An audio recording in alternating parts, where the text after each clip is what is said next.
നാട്ടുകാരെ ശ്രദ്ധിക്കുക, കലാപരിപാടികൾ തുടങ്ങാൻ ആരംഭിക്കാൻ.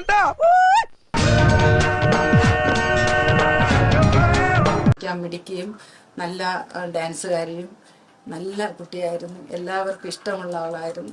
വീട് വിട്ട അമ്പലം, അമ്പലം വിട്ട വീട്. അതല്ലാതെ പുറത്തൊരു വഴിക്ക് അവള് പോകുകയല്ല. ഞാൻ അങ്ങനെയാ അവളെ വളർത്തുന്നതേ. കാരണം അവൾ ഏത് രോഗിയെയും വളരെ കെയറായിട്ട് നോക്കുന്ന ഒരു കുട്ടി. പരിചയമില്ലാത്ത ഒരാണിന്റെ മുഖത്ത് അവള് നോക്കുകയല്ല. ഈ ആക്സിഡന്റ് നടക്കുമ്പോ ഈ കുട്ടി ഒരിക്കലും വണ്ടി പോട്ടെന്ന് പറയില്ല. അവള് നിർത്താൻ പറഞ്ഞതായിരിക്കും. എന്താണ് തമാശയാക്കാണ്? അല്ല തമാശയാക്കാണ്, അങ്ങനെ ആക്കണ്ട. പാവപ്പെട്ട ആ സ്ത്രീ എന്റെ മോളെ അകത്താക്കാൻ വേണ്ടി ആ സ്ത്രീയുടെ ദേഹത്തോട് കയറ്റി ഇറക്കിയത് ഈ പയ്യെ. ഞങ്ങളെന്നേ ചോറ് തന്നെയാ. നീ എന്തിനാ ചെയ്തതെന്ന് മാത്രം പറഞ്ഞാൽ മതി. എന്റെ വീട്ടിൽ ആരും മദ്യപിക്കില്ല. എന്റെ ചേട്ടൻ മദ്യപിക്കില്ല, ഞാൻ മദ്യപിക്കില്ല.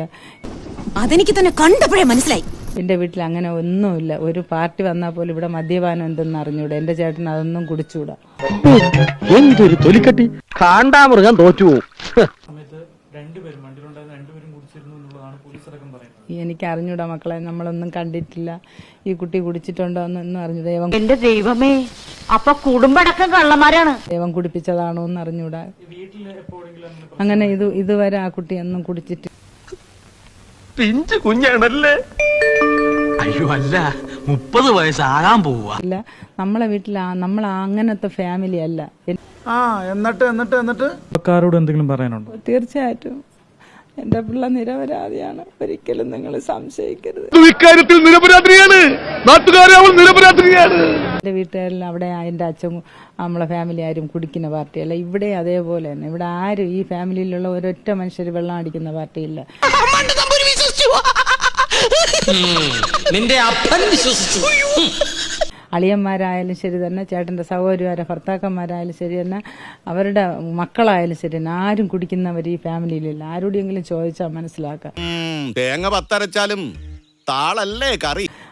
ആരും കുടിക്കൂല ഈ വീട്ടിനകത്ത്. അങ്ങനെ ഒരു കുടിയെന്ന് പറയുന്ന കുപ്പിയൊന്നും എന്റെ വീട്ടിനകത്തില്ല. നിങ്ങൾ കയറി നോക്കിക്കൊള്ളി. ഒന്ന് കയറി നോക്കേ.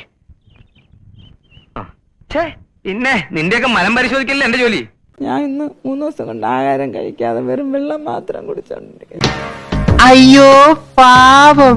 എന്റെ പിള്ള അങ്ങനെ ഒരിക്കലും പറയില്ല. അവള് ഡോക്ടറാണ്. മത്തം കുത്തിയാ കുമ്പളം മുളക്കില്ലാന്ന് കേട്ടിട്ടില്ലേ?